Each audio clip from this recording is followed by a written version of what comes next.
Okay, so I'm just going to cover D2 fitness testing by going through the tests which were completed and analysing the results and providing recommendations. So starting with muscular endurance, we did the press-up test on Rhiannon. She scored 30, which falls into the average category, and she was quite close to falling into the good category. She was only 3 away. However, this muscular endurance is obviously really important in the World Gym Challenge because the event as a whole is an endurance challenge, and you're going to need a high level of muscular endurance to allow your body to keep going through all the activities. This does require training, really, for Rhiannon to compete well in the World Gym Challenge. They should be trained in the gym, doing muscular endurance training with high reps, low intensity, so a rep range from around 15 to 20 reps with about, I think, 67 to 70% of your 1 rep max. Next is aerobic endurance. We did the step-up test here. Rhiannon's heart rate after this was 176 beats per minute, and this did fall into the poor category.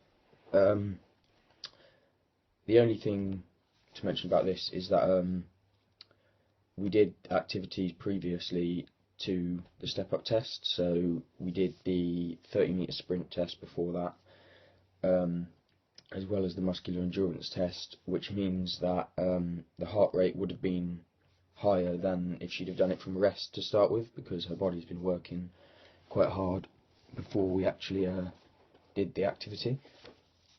Aerobic endurance again is really important in the World Gym Challenge because you have things like the running and biking, which are very demanding on your cardiovascular system. So this would need improving, although it's likely that the test will need to be done again when Rhiannon's starting from rest, so the results are reliable. To train this, something like fartlek training or interval training, either running or biking, whichever she prefers, could be done. Then moving on to power, we did the sergeant jump test and Rhiannon scored 46 centimetres. Again, this was the top end of average, so almost into the good category.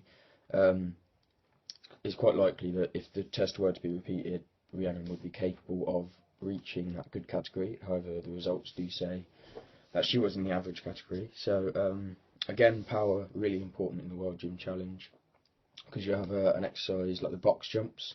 You have to do 30 box jumps. Obviously, that uses all the power in your legs to jump over as fast as you can.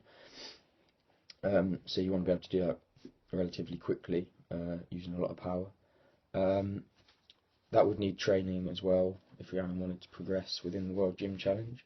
A good way to do this would be through plyometric training, which is basically using the power in your legs to jump in various different ways to increase that power.